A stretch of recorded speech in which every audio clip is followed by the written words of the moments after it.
Hello everyone and welcome to another Top 5 Records video. Today is Record Store Day and one of the most interesting releases of this year's Record Store Day is a reissue of a brilliant Rolling Stones album. I am talking about Out of Our Heads.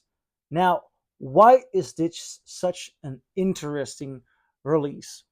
Well, this is the American version of Out of Our Heads. Out of Our Heads is already a great album, but in this case, my personal preference goes towards the American version because it has satisfaction. I can get no satisfaction.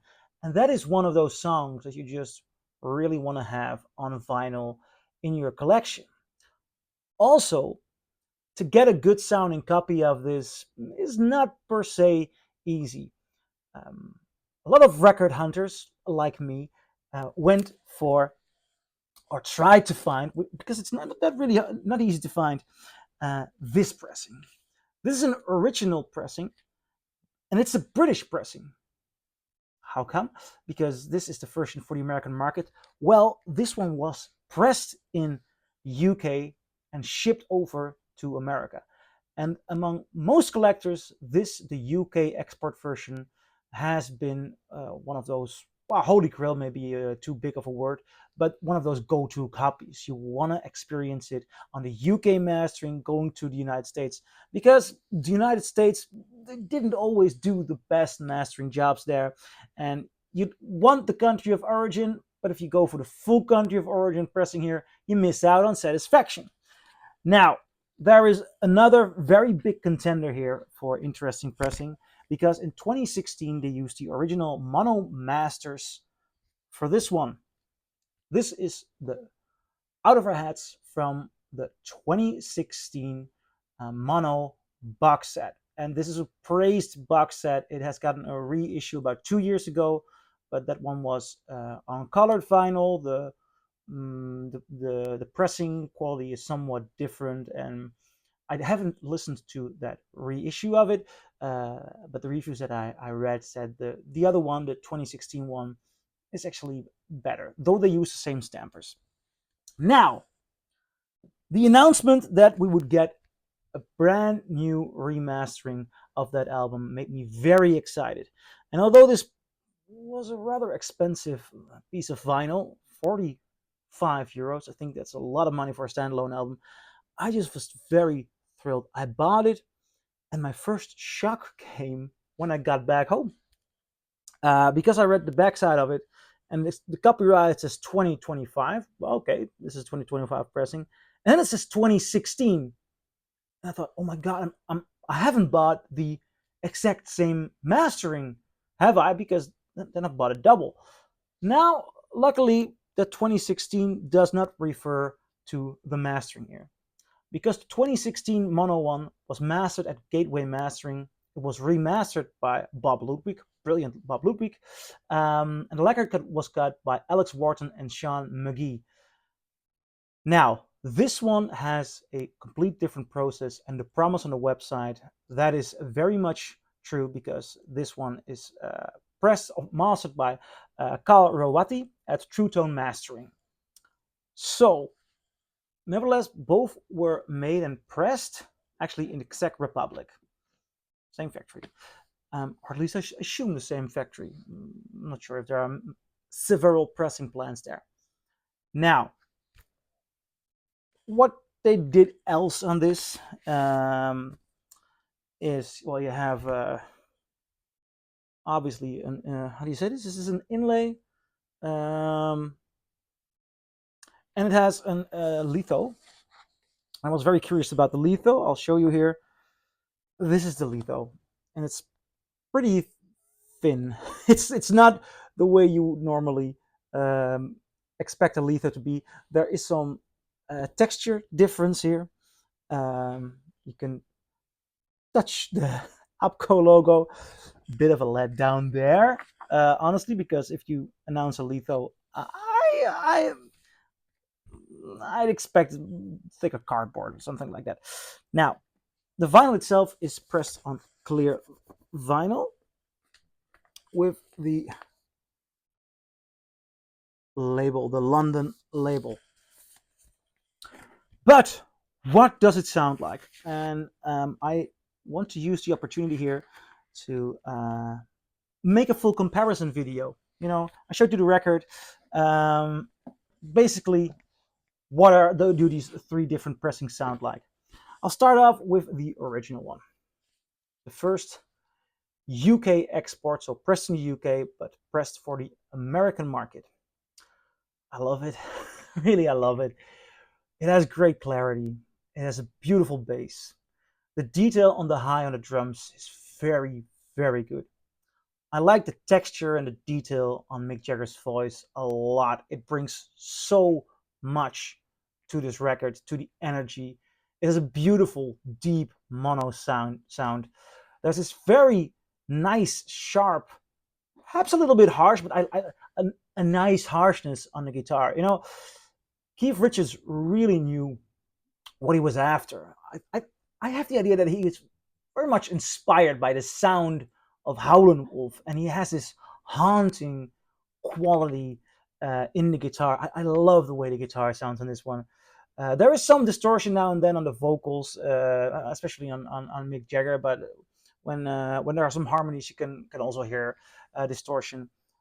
I don't think that has to be a problem. I mean, they were having a blast. They were going out there. So for me, the distortion is part of the groove. But sometimes you have with reissues that they try to get a little bit of distortion out there. So I thought I might have to mention that. Sound-wise, the volume, on average, well, playing on my system, not touching the buttons, and I'm mostly saying that in comparison to the other pressings, um, on average 80 decibels. On a maximum, it goes for 88 decibels. Mostly important because you can change the volume, but I'm not changing the volume. Mostly important in comparison to these other pressings. Now, here I have the 2016 mono box version. It's quite different. It really is. It's a good pressing. It's a good pressing. Yes, fairly good. It does have a lot less information in the high frequencies, though. The drums are a lot less present. It doesn't have the kick the other one has. I also notice a lot of the high on the voice of Mick Jagger has been cut off. The bass guitar is still as present as on the other one. Beautiful bass guitar there. But I'm really bothered by what's going on in the high end frequency here. Um, did they do that to try and get some of the distortion out there? I mean, is some of the distortion happening in the high frequencies? I'm not sure. Nevertheless, you do hear distortion, just as on the other album. You hear distortion. The guitar is less present. Mick Jagger's voice also sounds less clear and less deep, and it lacks the attack and the punch that make the first UK export so impressive. It is actually, to my astonishment, pressed a lot louder. Now, I did not change the volume buttons here, but on average, this one is 85 decibel to 95 decibels at maximum. That is 5 decibels louder. But it's quite the betrayal in sound because it doesn't feel at all like it's louder. And, to your ears, that can be a horrible betrayal. I actually want to put this one louder and I want to put the other one softer, though the other one gives less volume, so also less damage. You get more pleasure for the amount of volume you get there.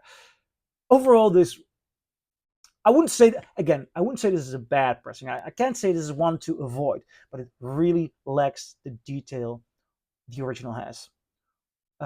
Especially on the voice, where so much is happening. Mick Jagger is doing an incredible job on this record. Now, moving towards the 2025 pressing, the one from today, the Record Store Day pressing. It is actually a little bit better than the 2016 monobox version. I guess it has a little bit more detail in the guitar. It has slightly more high, but I say slightly. There's still a distortion in the high that you get, but it does it doesn't come close to the power of the UK mono export there. It does resemble the UK mono export one better than the 2016 one, which is a little bit full warm sounding. This has a little bit more of the attack, a little bit more of the danger, a little bit more of the detail on the voice. The drums are a little bit more present, but overall, I mean, listening to the 2016 one and the 2025 one, I be, I I admire the original so much more. It still lacks the clarity the original has. There's a little bit more bass present on this one than on the 2016 one and on the UK export one. I mostly miss the detail on the vocals. The volume and the dynamics here are actually precisely the same as on the 2016 pressing. Precisely the same. Does feel a little bit louder than the 2016 pressing though. So less sound betrayal, as I can say that. Overall, honestly, this doesn't add up. This is not a reissue that I really need, especially since I have the original one. I'm actually thinking that I'm gonna put this one on eBay. Yeah, I'm gonna put this one on eBay. I'm not gonna, I'm not gonna spin this one. I'm not gonna put the 2016 one on eBay because it's in my mono box. But this for me was an unnecessary purchase, and the litho doesn't make it worthwhile. So very sorry to disappoint Stones fans here. Unless you really want a clear near mint copy and you cannot find a UK export, then this this is good, you know, and it's an upgrade to the 2016 mono. So I'm curious, what do you think? Do you agree? Do you disagree? Leave a comment below, and I'll see you in my next video. Bye.